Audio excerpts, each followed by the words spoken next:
La religiosidad popular es la fe del pueblo, la fe de los sencillos, la fe de diversas culturas que existen en el mundo y particularmente en México. ¿Pero en qué consiste? ¿Cuáles son sus características? Yo soy Bernardo Barranco y esto es Sacro y Profano.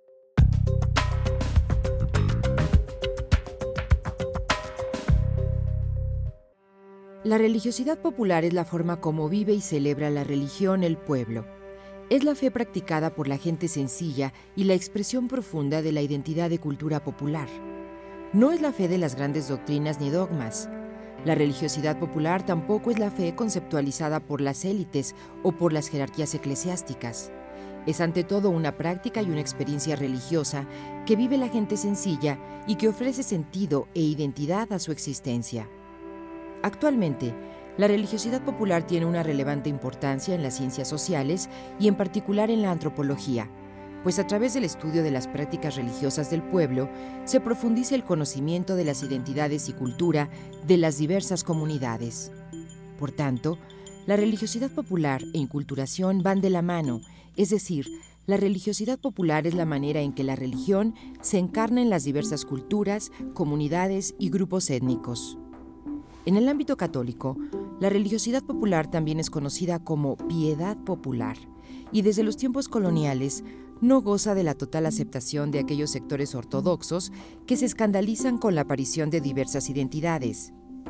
Esto porque en la religión popular pueden encontrarse supersticiones y amalgamas de otras religiones, así como resabios de otras culturas como pueden ser mesoamericanas, afroamericanas y hasta rasgos chamánicos. En México, el culto a la Virgen de Guadalupe es un buen ejemplo de la experiencia de fe popular. La manera en cómo festejamos el Día de Muertos es otro ejemplo de imbricación de diversas creencias y culturas. La fiesta, los rituales y la organización comunitaria son parte esencial de la identidad y religiosidad de la gente sencilla, que con alegría expresa sus convicciones, anhelos y hasta temores. En suma, la religiosidad popular es una expresión compleja de la fe vivida por el pueblo, en la que lo sacro y lo profano son factores que se hacen presentes.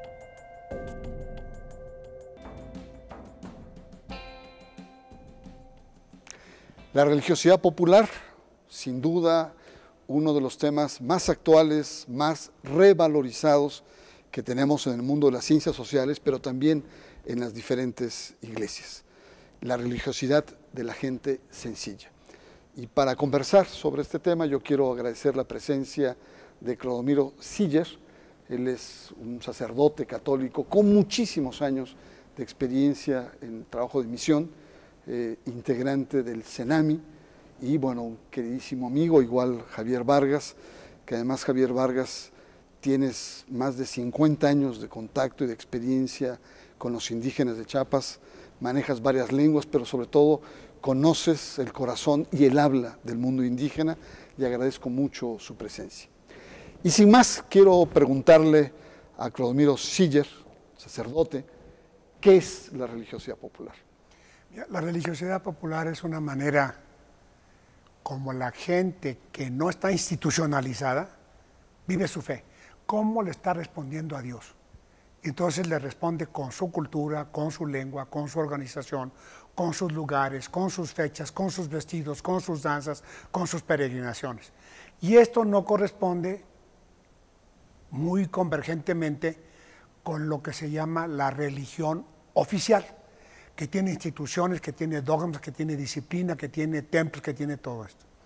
Entonces, pero la religión que el Papa le llamaba, el Papa Pablo VI desde 1976, dijo ya no le llamen religiosidad popular, hay que llamarle la religión del pueblo, porque eso es lo que ellos tienen.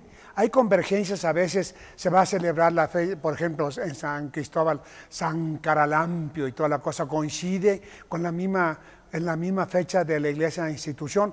Pero lo que hace la religión del pueblo, lo que hacen los mayordomos, las danzas, las fiestas, el compartir, la comida, el regionalizarse, el invitar a otros pueblos, esa es una cosa que tiene un caminar que es totalmente distinto. Pero lo principal es que eso la gente lo entiende. No te lo puede explicar, cuando te digo, ¿y ustedes por qué peregrinan? Así siempre lo hemos hecho.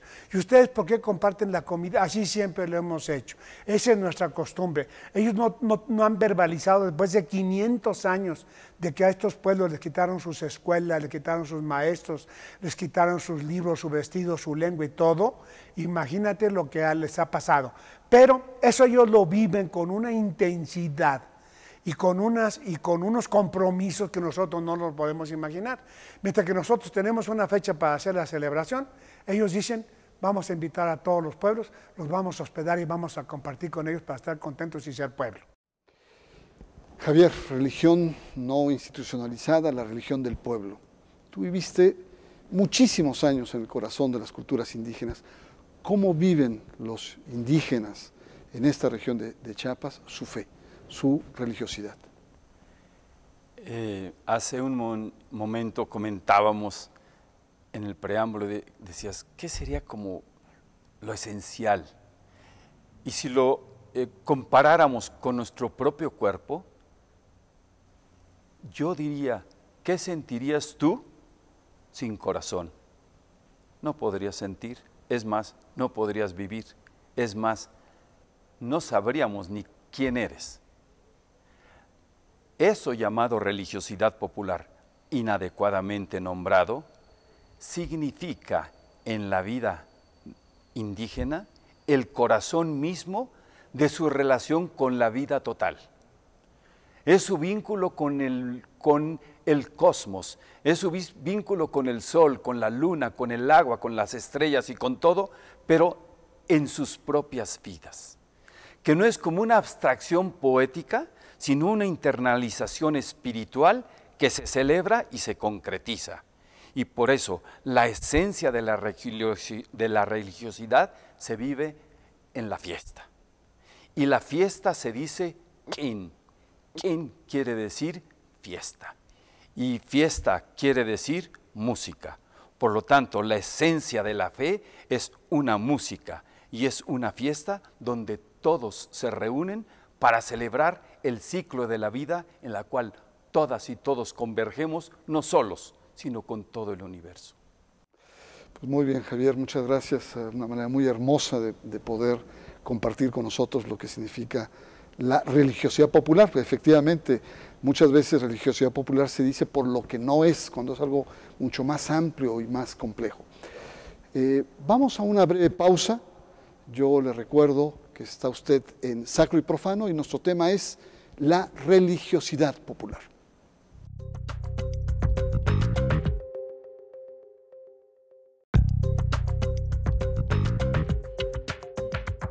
Sacro y Profano aborda en esta ocasión el tema de la religiosidad popular, la religión del pueblo, que puede variar muchísimo en el mundo indígena, mundo suburbano, en el mundo rural, formas de organización, de expresión, identidades muy marcadas en torno a prácticas religiosas.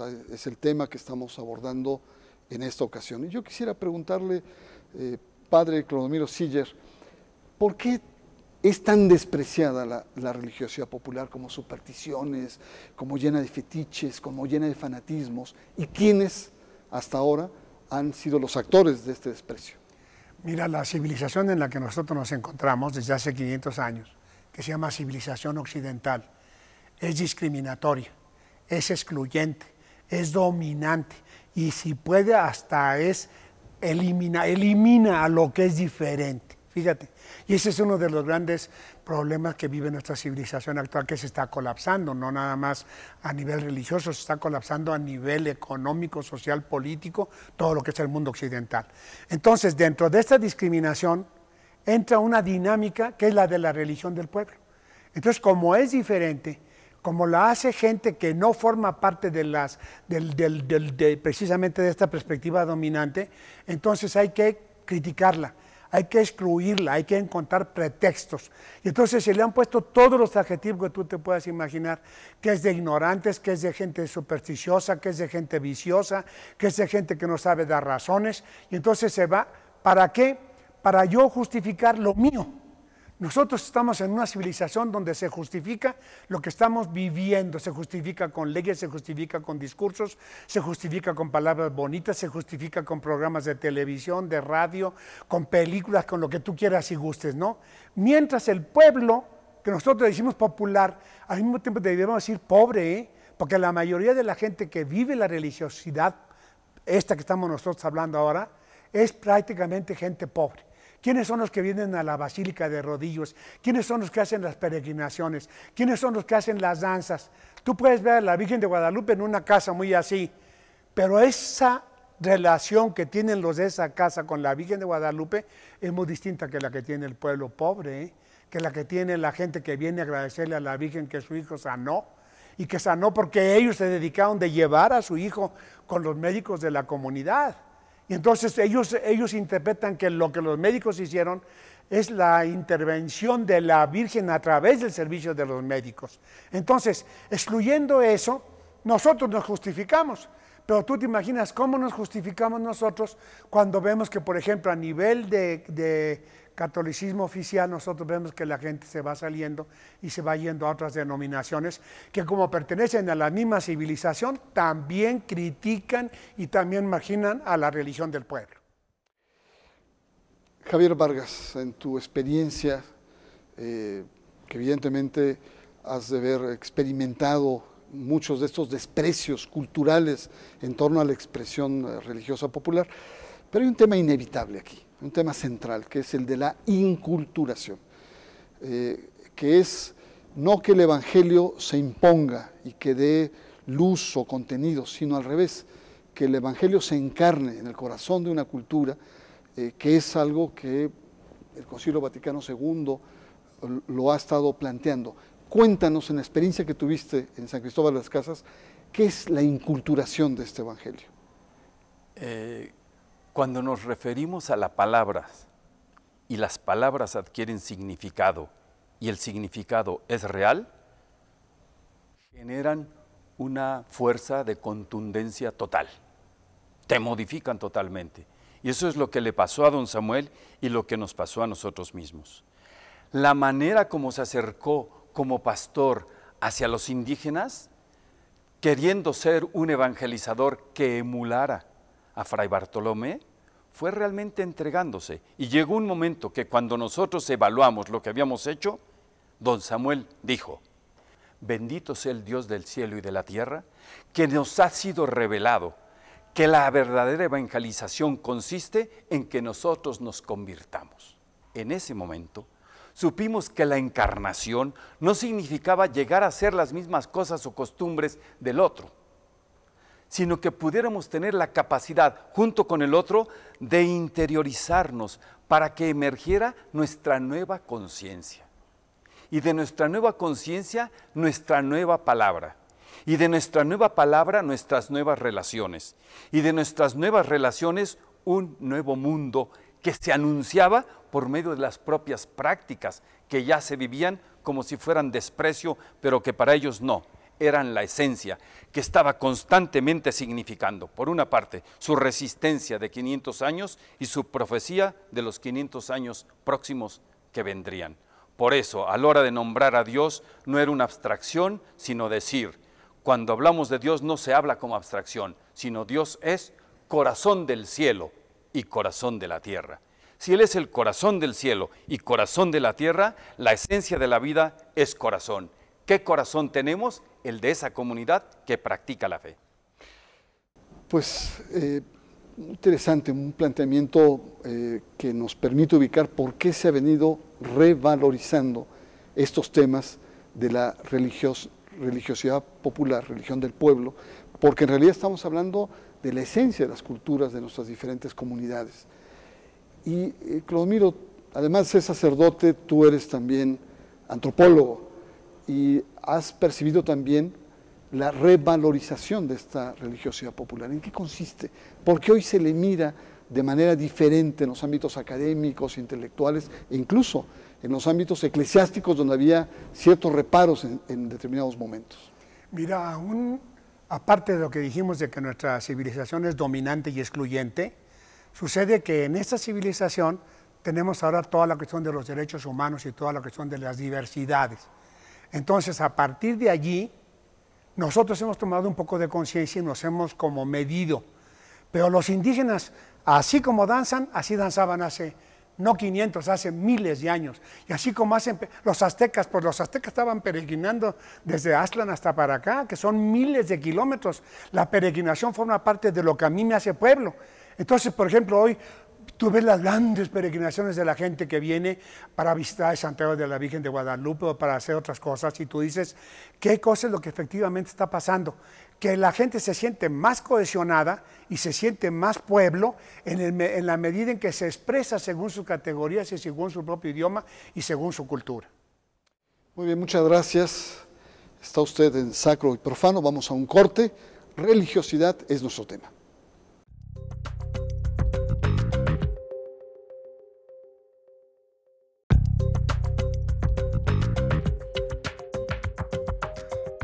La religiosidad popular es nuestro tema y quiero retomar con Javier que habías planteado que las fiestas, la festividad era una parte esencial. ¿Cómo vive lo festivo en el mundo indígena? Pues lo festivo en el mundo indígena es cuando traen en unidad total a que todo sea motivo de celebración. Y motivo de celebración quiere decir todo se hace vivo y todo se interrelaciona. Y por eso es muy importante crear símbolos, porque los símbolos son los aglutinadores que sintetizan lo que celebramos, o sea, a la vida misma. Por ejemplo, cuando hay alguna bandera, esta bandera lo que está es atrayendo por su color, por su forma y su movimiento a toda una mayordomía. Y la mayordomía quiere decir la fuerza de los que en nuestra lengua se llaman autoridades, pero que ahí no se llaman autoridades. El que es autoridad se llama atel. Atel quiere decir trabajo, y trabajo es la ofrenda de servicio a los demás, por ejemplo. O cuando tú ves un tambor lo que significa es la resonancia de todo el corazón y de toda la tierra que están en relación con el trabajo que produjo y con la recolección de lo que se cosecha, y por eso es lo que se comparte. Es vivir, compartir y celebrar de manera ordinaria, pero de manera, dijéramos, trascendental, la vida de una manera especial. Y eso es lo religioso, es el símbolo que le da potencialidad, el que le da fortaleza, el que le da vínculo a la totalidad de todo el entorno en el cual vivimos y en el cual nos movemos, y que incluye a los animales, a la tierra, al agua y a nosotros mismos como comunidad de vida. Muchas gracias, Javier. Pues, Padre Clodomiro Siller, estamos ya en nuestra ruta final, en la parte conclusiva. Y yo quisiera preguntarte, en este mundo de globalización, de diversidades, de pluralidades, ¿qué futuro le ves al respeto y a la propia religiosidad popular? Mira, la globalización se presentó como una nueva forma y un futuro para toda la humanidad. Y sin embargo, en este momento va así, económicamente, socialmente, políticamente. Ahora, cuando tú tienes una forma religiosa como la de los indígenas, o los indígenas y campesinos, o los campesinos que viven en la ciudad, o la religión popular urbana, la de los pobres, ¿tú qué cosa vas a ver que se comparte? ¿Tú qué cosa vas a ver que se regionaliza? ¿Tú qué cosa vas a ver que hacen la experiencia de Dios como madre en la tierra y en el agua, en la luna? Que hacen la experiencia de Dios en el servicio, que hacen la experiencia de Dios en el trabajo en la tierra. Pero cuando tú ves que ellos están en este momento defendiendo el agua, la tierra, la regionalización, el territorio, el autogobierno, aún en las formas religiosas que son populares, ahí hay una alternativa. Entonces ya con más calmita uno que dice, una alternativa social, política, económica, cultural, nosotros la tenemos, que viene desde la raíz simbólica que tiene precisamente la religión del pueblo.